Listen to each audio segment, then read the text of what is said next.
Experience senior living inside Chennai from Elements starting at rupees 85 lakhs. Call 9790399039. அன்போடு மேடைக்கு அழைக்கிறோம்.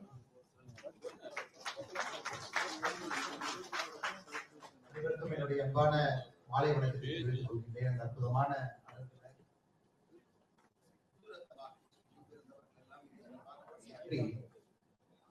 லக்ஷ்மி உத்யோக் பாரதி நிச்சயமாக தமிழகத்துல நம்முடைய தொழில்துறையினுடைய மத்தியில ஒரு பெரிய புரட்சி ஏற்பாடு செய்து கொண்டிருக்கிறது. கடந்த 4 ஆண்டுகளாக பார்த்துக் கொண்டிருக்கிறேன்.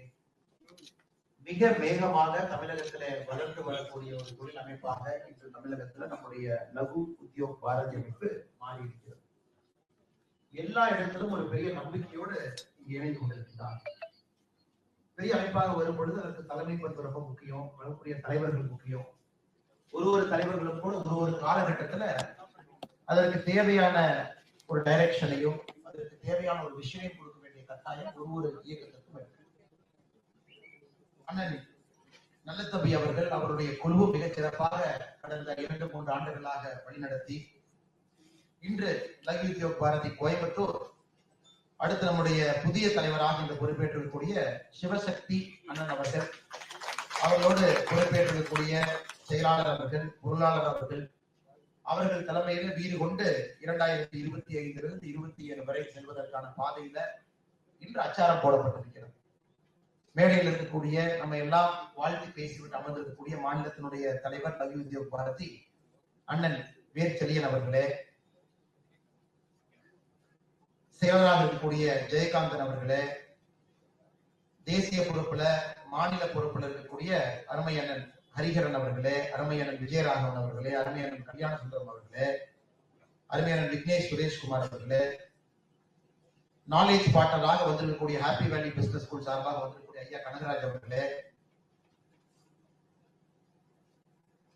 இதற்கு முன்பு மாநிலத்தினுடைய தலைவராக பணியாற்றி விட்டு இங்கு அமர்ந்திருக்கக்கூடிய அண்ணன் சிவகுமார் அவர்களே, அண்ணன் வாதிராஜன் அவர்களே, அண்ணன் ரவிச்சந்திரன் அவர்களே, ஜெயச்சந்திரன் அவர்களே, கோயம்புத்தூருடைய பெருமையாக இருக்கக்கூடிய கொடிசி இயக்கத்தின் சார்பாக வந்திருக்கக்கூடிய அன்பு சொந்தங்களே, கோசிமா சார்பாக வந்திருக்கக்கூடிய சொந்தங்களே, டைமா சார்பாக வந்திருக்கக்கூடிய சொந்தங்களே, சைமா சார்பாக வந்திருக்கக்கூடிய சொந்தங்களே, லக்ஷ்மி உத்யோக் பாரதி கோயம்புத்தூர் இந்த பகுதியினுடைய எல்லா உறுப்பினர் பெருமக்களே, சென்னை உட்பட எல்லா மாவட்டத்திலிருந்து வந்திருக்கக்கூடிய லக்ஷ்மி உத்யோக் பாரதியினுடைய தலைவர் பெருமக்கள் உட்பட அதனுடைய உறுப்பினர்களே, பத்திரிகை நண்பர்களே, பொதுமக்களே, இன்று பொறுப்பேற்கக்கூடிய தலைவர்களுடைய குடும்ப சார்பாக வந்திருக்கக்கூடிய அவருடைய மனைவி, குழந்தைகள் உட்பட எல்லோருக்கும் என்னுடைய அன்பார்ந்த மாலை வணக்கத்தை மற்றொரு முறை தெரிவித்துக் கொள்கிறேன். அன்பு சொந்தங்களே, மிக வேகமாக வளரக்கூடிய ஒரு பாரத நாட்டில நாம் எல்லோரும் இளமையோடும் திடகாத்திரமோடும் வேகமாக செல்ல வேண்டும் என்கின்ற எண்ணத்தோடும் இருப்பதே நமக்கு ஒரு பெரிய பெருமை. யாருக்கும் கிடைக்காத ஒரு பெரிய வாய்ப்பு இந்த அரங்கத்தில் இருக்கக்கூடிய தொழிலதிபர்கள் கிடைத்திருக்கிறது. 2025 2065 வரை 40 ஆண்டுகள் ஒரு அற்புதமான நாடு, மக்கள் தொகை குறையாத ஒரு நாடு, மக்கள் தொகை வேகமாக வளர்ந்து இன்னைக்கு 142-143 கோடியில் இருக்கோம். 165 கோடி வரை மக்கள் தொகை செல்லக்கூடிய ஒரு பெரிய மிடில் கிளாஸ் மக்கள் உருவாகி கொண்டிருக்கக்கூடிய ஒரு நாட்டில் நாம் எல்லாம் வலிமையாக இருப்பதே நமக்கு ஒரு பெரிய பெருமை. சைனாவை பார்த்தீங்கன்னா 2024 முதல் முறையாக மக்கள் தொகை கீழே வர ஆரம்பித்திருக்கிறது. சைனாவுடைய மக்கள் தொகை போன ஆண்டு மட்டுமே 1.3 மில்லியன் 13 லட்சம் சைனாவுடைய மக்கள் தொகை குறைய ஆரம்பித்திருக்கிறது. தொடர்ந்து குறைய ஆரம்பிக்கிறது. சைனா 140 கோடியை தொட்டுவிட்டு மக்கள் தொகை கீழே இறங்க ஆரம்பித்திருக்கிறது. உலகத்துல எங்கேயும் கூட 143 கோடி மக்கள் தொகை இதுவரை இருந்ததில்லை. பாரதம் அதை எட்டி பிடித்திருக்கிறது. எல்லா ஆய்வுகளை பார்க்கும் பொழுது 165 கோடி வரை நாம் சென்று விட்டு அதன் பிறகு கீழே வர ஆரம்பிப்போம். எப்பொழுதுமே மக்கள் தொகை உயரும் பொழுது அந்த நாட்டை எல்லோரும் மதிப்பார்கள். காரணம், வேலை செய்வதற்கு இளையவர்கள் நிறைய கிடைப்பாங்க. 18 வயசுல இருந்து 60 வயதுக்குள்ள இருக்கக்கூடிய இளையவர்கள் நிறைய கிடைப்பாங்க, புதியவர்கள் கிடைப்பாங்க. 60 வயதுக்கு மேல இருக்கக்கூடிய பெரியவர்கள், பென்ஷன் வாங்கக்கூடிய பெரியவர்கள், அரசுடைய சோசியல் சர்வீஸ், சோசியல் செக்டர் அதன் மேல டிபெண்ட் ஆகி இருக்கக்கூடிய பெரியவர்கள் குறைவாக இருக்கக்கூடிய நேரம், அதிகமாக வேலை செய்து இந்த நாட்டிற்கு வரி கட்டக்கூடிய மக்கள் தொகை இருக்கக்கூடிய காலம் இது. அதனால் இந்த நாடு விஸ்தாரமாகிக் கொண்டிருக்கிறது. நம்முடைய முன்னோர்களுக்கு இந்த பெருமை கிடைக்கல, நம்ம எல்லோருக்கும் இந்த பெருமை கிடைக்கிறது. சுதந்திரம் கிடைத்த பொழுது 1947 ஒருங்கிணைந்த பாரதம், பாகிஸ்தான், இந்தியா, இப்ப இருக்கக்கூடிய பங்களாதேஷ், ஒருங்கிணைந்த பாரதம் 1947 உலகத்தினுடைய 6வது பெரிய பொருளாதார நாடாக இருந்தோம். 1991 நம்ம நாட்டினுடைய மோசமான பொருளாதார சூழ்நிலையின் பொழுது உலகத்தினுடைய 16வது பெரிய பொருளாதார நாடாக இருந்தோம். இந்தியா மட்டுமே, பாகிஸ்தான், பங்களாதேஷ் வேறு வேறு நாடுகள் சூழ்நிலையில 6வது ஆரம்பித்து 1991 16th லார்ஜஸ்ட் எக்கானமி. இன்று 2025 உலகத்தினுடைய 4வது பெரிய பொருளாதார நாடாக மாறி இருக்கின்றோம். இது பார்க்கும் பொழுது ஒரு சடுகுடு ஆட்டத்துல, பரமபத ஆட்டத்துல வருகின்ற அந்த பாம்பு வச்சு விளையாடுற மாதிரி இந்தியா கீழேயும் மேலேயும் சென்று கொண்டிருக்கிறது. இதே ஒரு 250 ஆண்டுகளுக்கு முன்பு சென்று 1730 40 காலகட்டத்துல உலகத்தினுடைய 2வது பெரிய பொருளாதார நாடாக இருந்தோம். அப்ப நம்முடைய டோட்டல் வேர்ல்டு ஜிடிபியில 23% இந்தியாவுடைய கையில் இருந்துச்சு. ஒரு முக்கியமான நாடு. எப்ப விவசாயம், ஹேண்டிகிராஃப்ட், ப்ரீ இண்டஸ்ட்ரியல் ரெவல்யூஷன், அந்த சூழ்நிலையில உலகத்தினுடைய மிகப்பெரிய நாடாக இருந்தோம். இண்டஸ்ட்ரியல் ரெவல்யூஷன் அமைந்த பிறகு நம்முடைய இடத்தை படிப்படியாக ஐரோப்பிய நாடுகளுக்கு விட்டுக் கொடுத்தோம். சுதந்திரத்தின் போதும் கூட மிக மோசமாக 6வது பெரிய நாடாக இருந்தோம். 16க்கு சென்று மறுபடியும் 4வது வந்திருக்கின்றோம். 4லிருந்து மேலே மட்டும்தான் செல்வதற்கான வாய்ப்பு. 2027 முடியும் பொழுது 3வது நாடாக மாறி இருப்போம். அதன் பிறகு நமக்கு மேல சைனா, அமெரிக்கா 2 நாடுகள் மட்டும்தான் இருக்கும். இந்த 2 நாடுகளையும் பிடிக்க வேண்டும். நம்முடைய காலகட்டத்தில் இந்தியாவில நடுத்தரத்திலிருந்து மிடில் கிளாஸ்ல இருந்து அப்பர் மிடில் கிளாஸாக நாம் மாற வேண்டும் என்றால் நம்முடைய காலகட்டத்தில் நாம் $10 trillion என்கின்ற பொருளாதார அந்த எண்ணிக்கையை நாம் தாண்ட வேண்டும். So we become upper middle class. இன்னைக்கு நாம lower middle class, low income economic middle class மாறி இருக்கிறோம். ஒரு சராசரி வருமானம் இன்னைக்கு $2,500 ஒரு மனிதன் கையில் இருக்கு. அது 2 லட்சம் ரூபாய், சற்றே குறையும். இன்னைக்கு இங்க இருக்கக்கூடிய தொழிலதிபர்கள் நீங்கள் எல்லாம் சேர்ந்துதான் இந்தியாவுடைய பொருளாதாரத்தை வளர்க்க போறீங்க. இந்தியாவோட வளர்ச்சி பாதையில் எடுத்துட்டு போக போறீங்க. $4 trillion இருக்கக்கூடிய நம்முடைய பொருளாதாரத்தை 2033 இன்னும் 8 ஆண்டுகள் முடியும் பொழுது அதை நீங்க $10 trillion மாத்த போறீங்க. நம்முடைய நாடு $10 trillion மாறும் பொழுது நாம் மிடில் கிளாஸ்ல இருந்து மிடில் இன்கம் கண்ட்ரியிலிருந்து அப்பர் மிடில் இன்கம் கண்ட்ரியாக நாம் மாறலாம். அதனால் இங்க இருக்கக்கூடிய ஒரு தொழிலதிபரும் மிக முக்கியம் வாய்ந்தவர்கள். இங்க இருக்கக்கூடிய இந்த அமைப்பு மிக மிக முக்கியம் வாய்ந்தது. காரணம், இத்தனை காலமாக இந்தியா எப்படி இருந்தது என்பதை விட அடுத்த 10 ஆண்டு காலம் உங்கள் மீது மிகப்பெரிய நம்பிக்கையோடு இந்த நாடு பார்த்துக் கொண்டிருக்கிறது. மைக்ரோ, ஸ்மால், மீடியம் என்கின்ற 3 குழுக்களை இணைத்து MSME என்கின்ற வார்த்தையை நாம் பயன்படுத்துகின்றோம். அந்த MSME நண்பர்களுக்கு உழைப்பதற்காக லவ் யூ பாரதி, அதற்காக தலைவர்கள் மேடையில் அமர்ந்திருக்கின்றார். இன்னைக்கு இந்தியாவை நம்ம ரொம்ப ஆழமா பார்த்தோம்னாங்க ஐயா, 1991 நம்முடைய மோசமான பொருளாதார சூழ்நிலை நடந்த பொழுது இந்தியாவில் மொத்தமாக MSME 67 லட்சம் பேர் இருந்தாங்க. 6.7 மில்லியன் 1991. இன்னைக்கு 63 மில்லியன் இருக்கிறாங்க. 6,30,00,000 பேர்.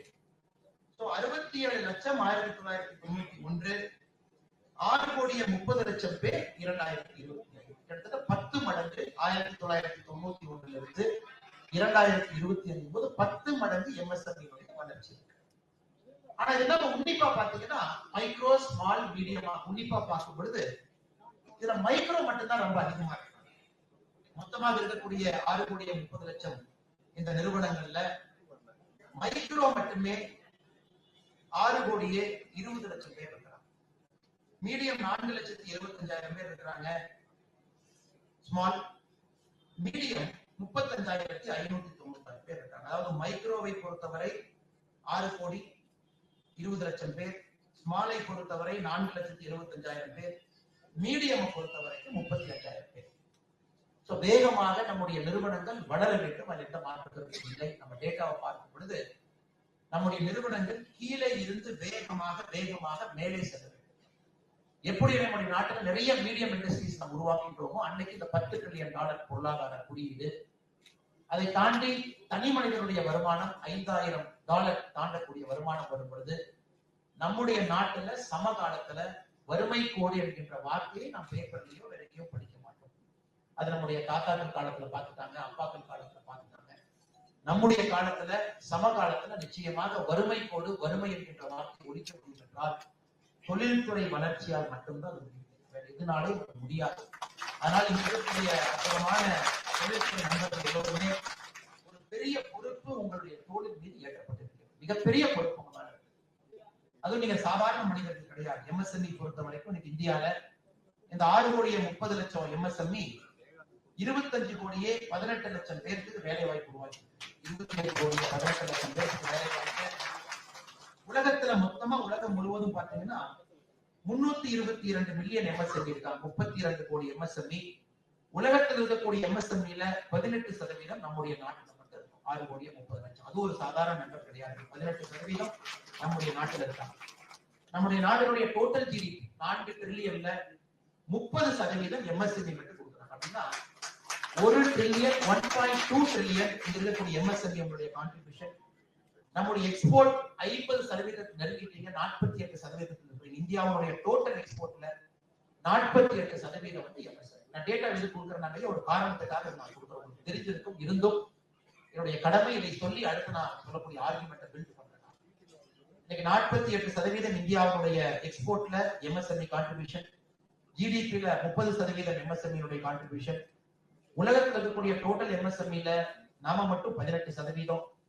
25 கோடி பேருக்கு சற்றேற்குறைய வேலை வாய்ப்பு. 6,30,00,000 எம்எஸ்எம்இ.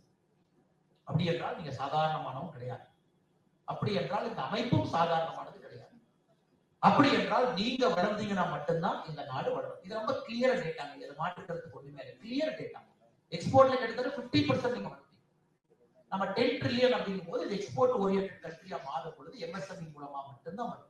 அக்ரிகல்ச்சர் எக்ஸ்போர்ட் பெரிய அளவுக்கு நம்ம கை கொடுக்காது. அந்த நம்பருக்கு நம்ம ரீச் பண்ணணும். ஆனா இன்னைக்கு எம்எஸ்எம்இல இந்தியாவில் இருக்கக்கூடிய அடிப்படை பிரச்சனை, ஒரு பக்கம் அரசு கூட நிக்கிறாங்க, உங்களுக்கு கொடுக்கக்கூடிய கிரெடிட் ஃபெசிலிட்டியை வேகப்படுத்துறாங்க. இங்க இருக்கிறவங்க எல்லாம் சண்டை போட்டுருக்காங்க. Production link incentive, PLI scheme எம்எஸ்எம்இக்கு வரணும், நியாயமான கோரிக்கை. உங்களுக்கு இருக்கக்கூடிய டாக்ஸேஷன் P2P அதை எடுக்கணும், நியாயமான கோரிக்கை. அதை தாண்டி மேடையில் இருக்கக்கூடிய அதிகாரிகள் எங்களை சந்திக்கும் பொழுதெல்லாம், நம்முடைய நிதியமைச்சரை பார்க்கும் பொழுதெல்லாம், பியூஷ் கோயல் அவர்களை பார்க்கும் பொழுதெல்லாம் மிக முக்கியமாக எம்எஸ்எம்இ துறைக்கு இதெல்லாம் பண்ணுங்க, கிரெடிட் எக்ஸ்பான்ஷன் என்ன கொடுங்க. நான் பெர்ஃபார்மிங் அசெட் இன்னைக்கு இந்தியாவில் பாத்தீங்கன்னா மிக மிக குறைவாக எம்எஸ்எம்இ வந்துட்டாங்க. ஒரு காலத்துல நான் பெர்ஃபார்மிங் அசெட் 2020ல 11% இருந்துச்சு. 11%. 2025 மார்ச் 31 எக்கனாமிக் சர்வே எடுத்து பாத்தீங்கன்னா 3.59 கொண்டு வந்துட்டு. அதாவது நாடு வளரும் பொழுது நான் பெர்ஃபார்மிங் அசெட் என்பிஏ 11%இருந்து 5 ஆண்டுகள்ல 3.59%. அப்படி என்றால் 67% 5 ஆண்டுகள் கொடுத்து. அப்படின்னா நாட்டினுடைய வளர்ச்சியும் உங்கள் வளர்ச்சியும் இருக்கும் பொழுது நிச்சயமாக நீங்க நல்லா இருக்கீங்க. நாடு வளரணும், நீங்கள் வளரணும். கோழி வந்துச்சா முட்டை வந்துச்சான்னு தெரியாது. நீங்க வளர்ந்தா நாடு வளருமா, நாடு வளர்ந்தா நீங்க வளருமா என்று சொல்வதை விட டேட்டாவை பார்க்கும் பொழுது நீங்க வளர்ந்தீங்கன்னா தான் நாடு வளரும் என்பதில் எந்த மாற்று கருத்தும் இல்லை. அதை தாண்டி நம்முடைய 22 லட்சம் கோடி ரூபாய் நம்முடைய ஜிஎஸ்டி கலெக்ஷன், அதுல 5 லட்சம் கோடி நீங்க கொடுக்குறீங்க. 25 கோடி ஜிஎஸ்டி 5 லட்சம் கோடி ரூபாய். ஆனா இன்னைக்கு நமக்கு இருக்கக்கூடிய அடிப்படை பிரச்சனை, இவ்வளவு நல்ல விஷயங்கள் நம்ம பேசுறோம், அரசு பயங்கர ஊக்கம் நமக்கு கொடுக்குறாங்க. கிரெடிட் டு எம்எஸ்எம்இ மட்டும் பாருங்க, 2014ல 10 லட்சம் கோடியாக இருந்த கிரெடிட் 2025ல 31 லட்சம் கோடியாக அரசு உயர்த்திருக்கிறாங்க. 210% உங்களுக்கு வரக்கூடிய கிரெடிட் உயர்ந்து இருக்கு. அதெல்லாம் ஒரு பக்கம். நான் இப்ப உங்கள்கிட்ட பேச சைனாவை சைட்ல கம்பேர் பண்றேன். இன்னைக்கு சைனா போன்ற ஒரு எம்எஸ்எம்இ ஜாம்பவானாக உலகத்துல நம்ம பார்க்கக்கூடிய ஒரு சைனா எடுத்தோம் அப்படின்னா, சைனா வந்து வேற ஒரு அப்ரோச் ஃபாலோ பண்றாங்க. அவங்க ஒரு வெரி டிஃபரெண்ட் அப்ரோச் சைனா பொறுத்த வரைக்கும் எம்எஸ்எம்இ கையில் எடுத்துட்டாங்க. 2020ல சைனாவுடைய 14 to 5 year பிளான், அவங்க இன்னும் 5 year பிளான் கான்செப்ட்ல இருக்காங்க. 2021ல இருந்து 25 மேனுஃபேக்சரிங்க்கு மட்டுமே 5 ஆண்டுகள் சைனா டெடிகேட் பண்ணாங்க. ஒரு பிரமிட் அப்ரோச் அப்படிங்கிற அப்ரோச் கொண்டு வந்தாங்க. அதாவது எம்எஸ்எம்இ பொறுத்தவரை அவங்க இன்னோவேஷன்ல வந்தா மட்டும்தான் நம்ம சைனாவுடைய பொருளாதாரம் அடுத்த கட்டம் போகும். எங்களுக்கு இன்னோவேஷன் வேணும், எங்களுக்கு டர்ன் ஓவர் வேண்டாம், எங்களுக்கு நீங்க எவ்வளவு கஷ்டமா வச்சிருக்கீங்க வேண்டாம், எங்களுக்கு இன்னோவேஷன் வேணும். சைனாவுடைய பிரமிட் அப்ரோச் என்ன பண்ணாங்க, 2025 முடியும் பொழுது எங்களுக்கு 1 லட்சம் பேர் இன்னோவேட்டிவ், 10 லட்சம் பேர் இன்னோவேட்டிவ் எஸ்எம்இ, அப்படின்னா 1 மில்லியன் இன்னோவேஷன்ல மட்டும் அந்த எஸ்எம்இ இருக்கணும். ஸ்பெஷலைஸ்டா ஒரே ஒரு விஷயத்தை மட்டும் செய்யக்கூடிய எஸ்எம்இ 1 லட்சம் பேர் இருக்கணும். லிட்டில் கேம்ஸ் அதாவது பெருசா வளர்ந்துருக்கணும், ஆனா ரொம்ப பெருசா வளர்ந்துருக்க கூடாது. அந்த துறையில அவங்க டாமினேட் பண்ணணும். 10,000 பேர் இருக்கணும். மேனுபேக்சரிங் சாம்பியன்ஸ் 1000 பேர் இருக்கணும். சோ சைனா 2020 ஒரு திட்டம் கொண்டு வந்தாங்க. இன்னோவேட்டிவ் எஸ்எம்இ 10 லட்சம் பேர், ஸ்பெஷலைஸ்ட் எஸ்எம்இ 1 லட்சம் பேர், லிட்டில் ஜெயின் 10,000 பேர், மேனுபேக்சரிங் சாம்பியன் 1000 பேர், கீழ இருந்து மேல.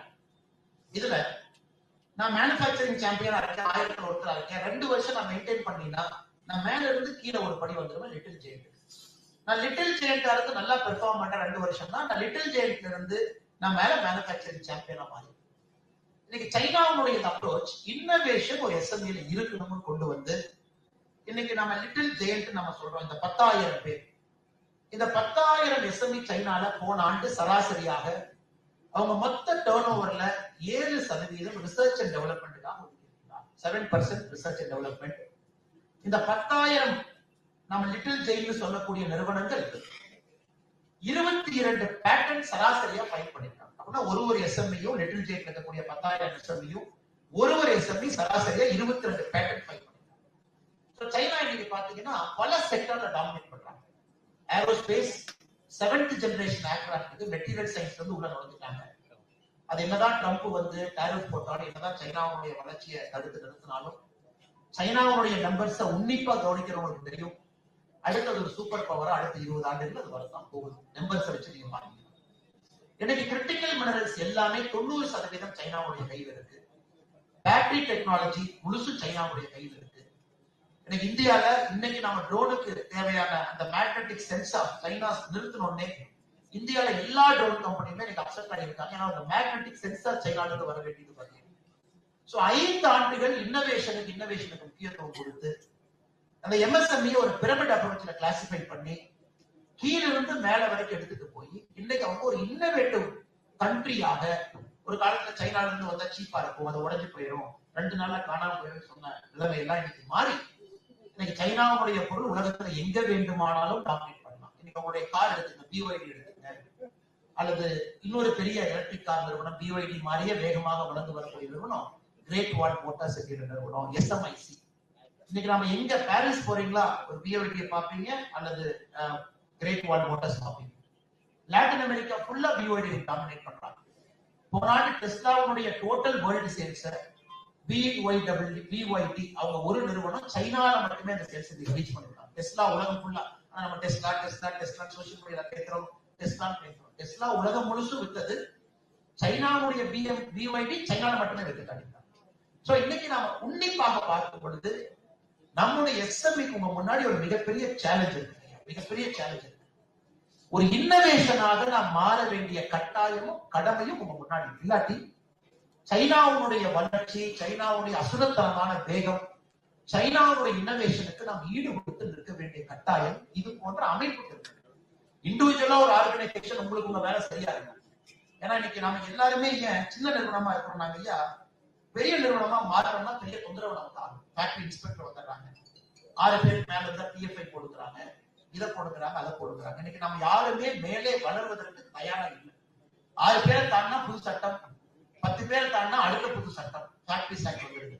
அதனால நம்ம எல்லோருமே சின்னதா இருந்துக்கலாம், நம்ம பெருசானா நமக்கு நிறைய பிரச்சனை ஆகுது. அப்படிங்கிறனாலதான் நம்முடைய டேட்டாவை பார்க்கும் பொழுது 6 கோடியே 30 லட்சம் எம்எஸ்எம்இல மைக்ரோ மட்டுமே 6 கோடியே 20 லட்சம்.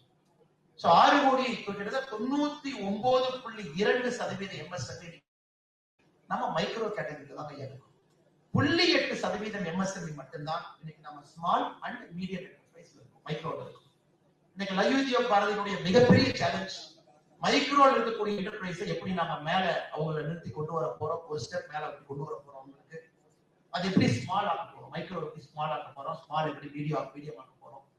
அதே போல நீங்க அரசு கிட்ட பிரஷர் பண்ணி ஒரு பாலிசி விஷன், நிறைய டைம் பியூரோக்ராட்ஸ்க்கு அந்த விஷன் இருக்காது இல்லையா. பியூரோக்ரசி பொறுத்த வரைக்கும் என்னன்னா 2 வருஷம் போஸ்ட் இருப்பாங்க, அவங்க கையெழுத்து போட்டு சிபிஐ என்கொயரி எதுவும் மாட்டிருக்காங்க. அதான் அவங்களுடைய நோக்கமா இருக்கும். நம்ம இன்னைக்கு ஏதாச்சும் ரிஸ்க் எடுத்து கையெழுத்து போட்டு நாளைக்கு 3 வருஷம் கழிச்சு சிபிஐ வந்து நம்மளே பிடிச்சிருவான்னு சொல்லிட்டு அவங்க ரிஸ்க் அவர்ஸ். ஒரு bureaucracy by its nature is risk averse. அவங்க ரிஸ்க் எடுக்க மாட்டாங்க. ஏன்னா நானும் பியூரோக்ரசியில 9-10 வருஷம் வேலை செஞ்சிருக்காங்க. நீங்க எப்படி இந்தியன் பியூரோக்ரசியை கன்வின்ஸ் பண்ணி ஒரு இன்னோவேட்டிவ் அப்ரோச்சுக்கு நீங்க தயாரா போகும் பொழுது இந்திய அரசு முழுவதையும் உங்களை சப்போர்ட் பண்ண வைக்கிறீங்க. உங்களுக்கு இருக்கக்கூடிய 2வது பெரிய சேலஞ்ச். மூன்றாவது பெரிய சேலஞ்ச், இன்னைக்கு MSME டோட்டல் கிரெடிட் கவர்மெண்ட் உங்களுக்கு சர்வீஸ் பண்றது வெறும் 37% தான். நீங்க டோட்டல் கிரெடிட் எவ்வளவு வேணுமோ அரசு உங்களுக்கு சர்வீஸ் பண்றது 37%. அப்படின்னா 63% கிரெடிட் இன்னும் உங்களுக்கு ஷார்டேஜா இருக்கு. எப்படி நம்ம சின்ன சின்ன நிறுவனத்தை நாம அவங்களை வளர்த்தி ஒரு IPO லிஸ்ட் பண்ண முடியும், அவங்களுக்கான இன்டெலெக்சுவல் ப்ராப்பர்ட்டி நம்ம கொடுக்கலாம், அவங்களுக்கான பேட்டன்ட் ஃபைலிங் நம்ம சிம்பிளிஃபை பண்ணலாம், அவங்கள ஒரு இன்னோவேட்டிவ் கம்பெனியா மாத்தலாம், அவங்கள மார்க்கெட்ல என்னை போன்றவர் ஒரு நல்ல ஒரு ஒரு MSME கம்பெனி இருக்கு, சின்ன கம்பெனியா இருக்கு, ஒரு 2 லட்சம் 3 லட்சம் என்னை போன்ற வெளியே இருக்கக்கூடிய எத்தனையோ மனிதர்களை நாங்க உங்க மேல நீங்க பெட் பண்ண வைக்கணும். இன்னைக்கு எத்தனையோ நாட்டுல அது நடக்குது. அதாவது கவர்மெண்ட் மட்டுமே ஆக்சஸ் டு கேபிட்டல் என்பதை மாற்றி பிரைவேட் ஆக்சஸ் டு கேபிட்டல் மிகப்பெரிய அளவுல இருக்கு. இன்னைக்கு இந்தியாவில் பிக்கப் ஆக ஆரம்பிச்சு. நான் சமீபத்துல ஒரு நிறுவனத்துல, நான் இப்ப சின்ன சின்ன நிறுவனத்துல நான் பர்சனலா இன்வெஸ்ட் பண்ண ஆரம்பிச்சேன். அது 5 வருஷம் 10 வருஷம் கழிச்சு ரிட்டர்ன் வரட்டும். இப்ப சில இன்னோவேட்டிவ் கம்பெனி நான் 1%, 2%, 3% ஸ்டேக்கா இருந்தாலும் என் பர்சனல் பணத்தை நான் இன்வெஸ்ட் பண்ணுவேன். ஏன்னா ஒண்ணு அவங்களுக்கு நம்ம ஹெல்ப் பண்ணணும், friends and family. Second, I C a potential. Third, என்னை பொறுத்தவரை அது ஈஸியான ஒரு வெல்த் மேக்கிங் ஆப்பர்ச்சுனிட்டியா நான் பார்க்கிறேன். ஸ்டாக் மார்க்கெட்ல போட்டு 9%, 10% வருவதை விட ஒரு பேங்க்ல இன்ட்ரெஸ்ட்ல போட்டு சீனியர் சிட்டிசன் டெபாசிட்ல போட்டா 7% வருவதை விட ஒரு நல்ல நிறுவனத்துல இன்னைக்கு பெட் பண்ணி நீங்க வருஷத்துக்கு டபுள் ட்ரிபிள் நீங்க வளரும் பொழுது 5 ஆண்டுகள் நீங்க 1000% ரிட்டர்ன் கொடுக்கணும். அதையும் நீங்க காமன் மேன எக்ஸ்போஸ் பண்ணி அவங்ககிட்டயும் நீங்க இன்ஸ்டிடியூஷனல் கேபிட்டல் ரைஸ் பண்ணணும். அதுக்கு என்னுடைய அன்பான வேண்டுகோள், பெரியவங்க இருக்கிறீங்க, அவர் சின்ன பையன் இருந்து எனக்கு தெரிஞ்ச 2 விஷயத்தை சொல்ல வேண்டும் என்பதற்காக இன்னைக்கு சிப்பி வந்திருக்கிறாங்க, சிப்பியுடைய தலைவர் இருக்கிறாங்க, எல்லா விஷயத்துக்கும் வர்றாங்க, ஈவென்ட் ஸ்பான்சர் இருக்காங்க. Sippi is also a company which is investing. எத்தனையோ ஹை நெட்வொர்த் இண்டிவிஜுவல்ஸ் ஒரு பக்கம் தயாரா இருக்கிறாங்க, பென்ஷன் ஃபண்ட்ஸ் ஒரு பக்கம் தயாரா இருக்கிறாங்க. கனடியன் பென்ஷன் ஃபண்ட்னா வருஷத்துக்கு கிட்டத்தட்ட $15 பில்லியன் இந்தியன் மார்க்கெட்டுக்குள்ள கொண்டு வராங்க. எத்தனையோ இன்ஸ்டிடியூஷனல் இன்வெஸ்டர்ஸ் இருக்காங்க. இன்னைக்கு கோயம்புத்தூர் மாதிரி ஒரு இடத்துல இருக்கக்கூடிய லகு உத்தியோக பாரதி நீங்க ஒரு தனி இன்வெஸ்ட்மெண்ட் செல் ஒன்று ஆரம்பிச்சு அதுக்கு ஒரு தனி இன்வெஸ்ட்மெண்ட் மேனேஜர் நீங்க போட்டு வெளியே இருக்கக்கூடிய கேபிட்டலை நீங்க அட்ராக்ட் பண்ணி இங்க இருக்கக்கூடிய கோயம்புத்தூர் பகுதியினுடைய MSMEக்கு நீங்க அந்த கேபிட்டலை கொண்டு வந்தீங்கன்னா, கோயம்புத்தூர் கோயம்புத்தூர் தாண்டி அடுத்து மதுரை, தூத்துக்குடி அவங்க 2வது வரலாம். பட் கோயம்புத்தூர்ல அந்த ஈகோ சிஸ்டம் இருக்கு. அவங்களுக்கு எனக்கு ரிஸ்க் ஃப்ரீ கேபிட்டல், நான் ஒரு கம்பெனி இன்வெஸ்ட் பண்றேன் சார், நான் ஒரு 2 லட்சமா 5 லட்சமா போடுறேன், எந்த இன்ட்ரெஸ்டும் வாங்காம நான் போறேன், ஐ ஒன்லி இன்வெஸ்டிங் கேபிட்டல். அவங்க எனக்கு 5 வருஷம் கழிச்சு ரிட்டர்ன் கொடுத்தாங்க. But I making a bet, informed bet. அந்த டேட்டா இருக்கு, கஸ்டமர் இருக்கு, பேஸ் இருக்கு, பேட்டன்ஸ் இருக்கு, அதை பார்த்து நம்ம பண்றோம். அதனால என்னுடைய அன்பான வேண்டுகோள், நாம இன்னைக்கு சைனாவை அடிக்கணும், சைனா கூட நம்ம துணிஞ்சு நிக்கணும். சைனாவை தாண்டி நம்ம போகணும்னா அரசுங்கிறது ஒரு அளவுக்கு தான் உதவி பண்ண முடியும் சார். அரசே எல்லா உதவியும் செய்துனா நம்ம கம்யூனிஸ்ட் கவர்மெண்ட் ஆயிடும். அரசே கையை பிடிக்கும், அரசே பணம் கொடுக்கும், அரசே பேங்க் வரும்னா அப்புறம் கியூபாவுக்கும் இந்தியாவுக்கும் வித்தியாசம் தான். அரசை பொறுத்தவரை ஒரு படி கால் வைப்பாங்க, நாம ஒரு படி கால் வைக்கணும். ஆனா கண்டிப்பா அரசு இன்னும் செய்யக்கூடாதுன்னு நான் சொல்றேன் சார். அரசு இன்னும் செய்யணும், அது எந்த மாற்று கருத்தும் இல்லை. அரசு செய்து கொண்டிருக்கிறார்கள், இன்னும் செய்வாங்க. ரொம்ப இன்னோவேட்டிவா நம்ம லகு உத்தியோக பாரதி சிந்தனை செய்து பெரிய தலைவர் பெரிய எக்ஸ்பீரியன்ஸ் ஜாம்பவான்ஸ் இருக்கீங்க. நிச்சயமாக இதையும் நீங்கள் யோசனை செய்ய வேண்டும் என்பது என்னுடைய அன்பான வேண்டுகோள். இதனுடைய 3வது கருத்து. 4வது கருத்து, நம்முடைய MSME வளர்ச்சியை பொறுத்தவரை இன்னைக்கு எத்தனையோ இன்ஜினியரிங் காலேஜஸ் இருக்கு இல்லையா? இத்தனை பேர் கோயம்புத்தூர் இன்ஜினியரிங் படிக்கிறாங்க. இன்னைக்கு ஜெர்மனில போய் ஒரு இன்ஜினியரிங் நீங்க ஆகணும் அப்படின்னா பிராக்டிஸ் ஸ்கூல் பண்ணாம இன்ஜினியரிங் டிகிரி நமக்கு கிடைக்காது. You have to to practise school. அதாவது எனக்கு அந்த கார்பெண்டர் தெரிஞ்சிருக்கணும், என் கை டூல்ஸை பிடிக்கணும், நான் ஃபைலிங் பண்ணணும். நான் எதுவுமே பண்ணாம ஜெர்மனில இன்ஜினியர்னு சொல்ல மாட்டாங்க. ஆனா இந்தியாவை பொறுத்தவரை எல்லாரும் இன்ஜினியர், நான் இன்ஜினியர் தான், எவ்ரிபடி இஸ் an இன்ஜினியர். ஏன்னா வேகமா டிகிரி கிடைச்சிருது. அந்த இன்ஜினியரிங் நாலேஜை நாம பயன்படுத்துறோமா அப்படிங்கிற கேள்வி ஒரு புரியுதான்.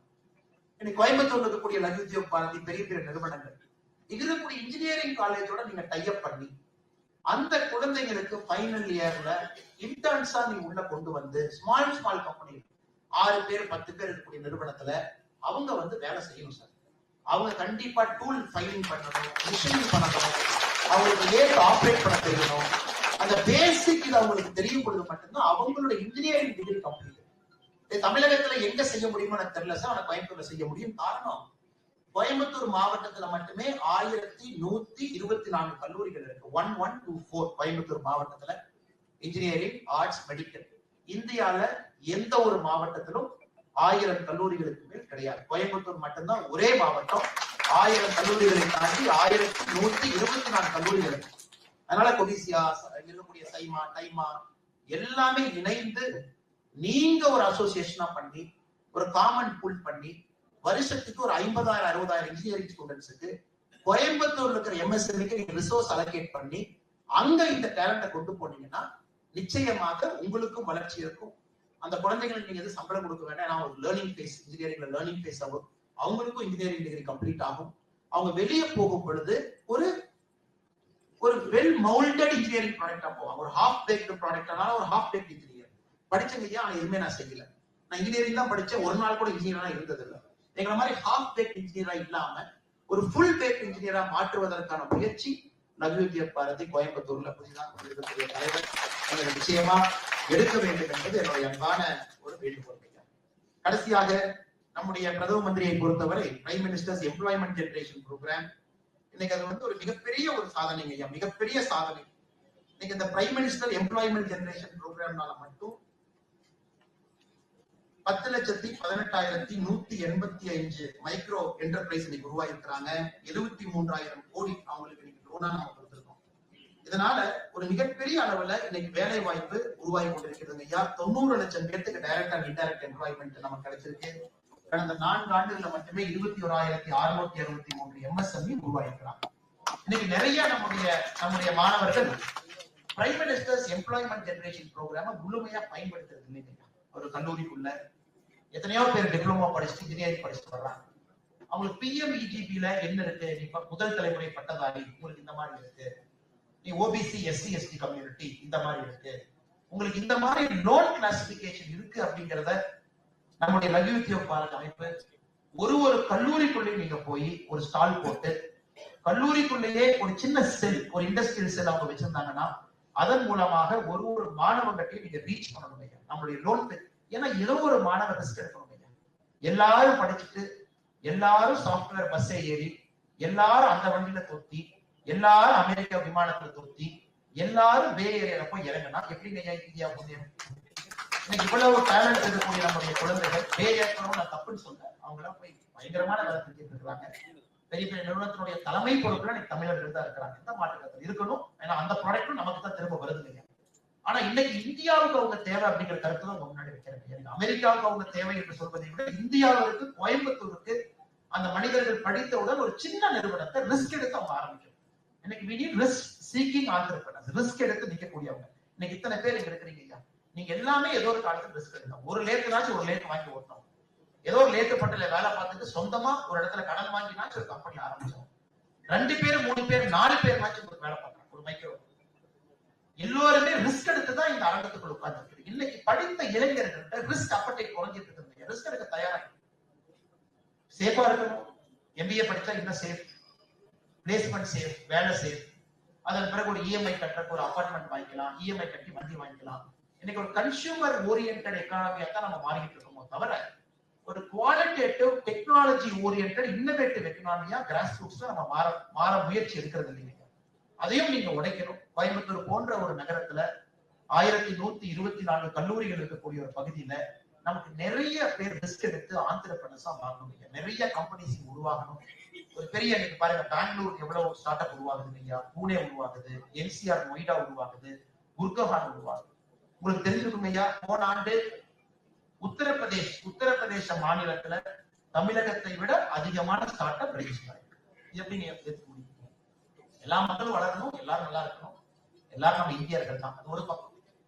தமிழகம் நம்ம ஒரு பக்கம் சொல்றோம், நம்ம ஒரு வளர்ந்த மாநிலம், நம்ம பெரிய மாநிலம் அப்படின்னு நம்ம பெருமைப்படுறோம். ஆனா போன ஆண்டு உத்தரப்பிரதேசம் தமிழகத்தை விட அதிகமான ஸ்டார்ட் அப் யூபி ரெஜிஸ்டர் பண்ணிட்டாங்க.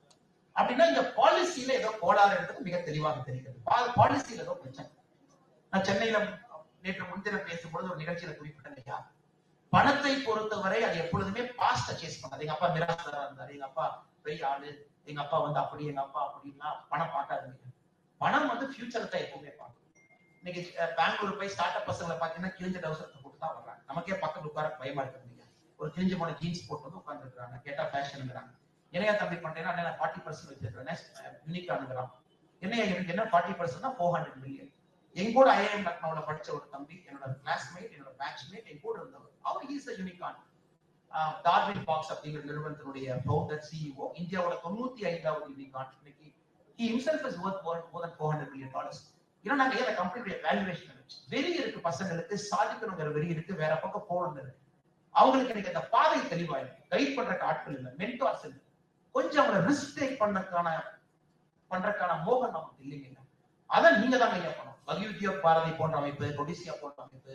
ஏன்னா நம்ம பிரச்சனையே பெருசா இருக்குதுங்க ஐயா. பட் தலைவராக வருபவர்கள் எப்பவுமே நான் சொல்லுவேன், நம்ம பிரச்சனையை தாண்டி பொதுமக்கள் பிரச்சனையை பார்ப்பவர்கள் தான் தலைவர் என்று நான் எப்பவுமே சொல்லுவேன் ஐயா. நீங்க தலைவர்களாக நீங்க இருக்கீங்க. அதனால இண்டஸ்ட்ரிக்கு நிறைய பிரச்சனை இருக்குன்னு நான் சொன்னீங்க ஐயா. எம்எஸ்எம்இ இண்டஸ்ட்ரிக்கு பிரச்சனை இருக்கு, நாம் எல்லோரும் சேர்ந்து தீர்ப்போம், சண்டை போடுவோம், மத்திய அரசு கிட்ட போவோம், அதெல்லாம் சரி பண்ணுவோம் ஐயா ஒரு பக்கம். அதை தாண்டி கோயம்புத்தூருடைய வளர்ச்சிக்கு, கொங்கு பகுதியினுடைய வளர்ச்சி, தமிழகத்தினுடைய வளர்ச்சி, நிறைய start up, ITI, diploma, engineering பசங்களை இன்டர்ன்ஸா கொண்டு வர்றது, வெளியிலிருந்து இன்வெஸ்டர்ஸ் உள்ள ஒரு செல் மூலமாக அவங்கள சின்ன சின்ன ஸ்டார்ட் அப்ல ஸ்டேக் ஹோல்டர் வைக்கிறது, இன்னோவேஷனை நீங்களே வளர்க்கிறது. இன்னைக்கு ஸ்டான்ஃபோர்ட்லாம் பாத்தீங்கன்னா டிசைன் ஸ்கூல்ல நடத்துறாங்க, டி ஸ்கூல்ல இருக்கு. இன்னோவேஷனுக்காக எத்தனையோ இடத்துல டிசைன் ஸ்கூல்ஸ் இருக்கு.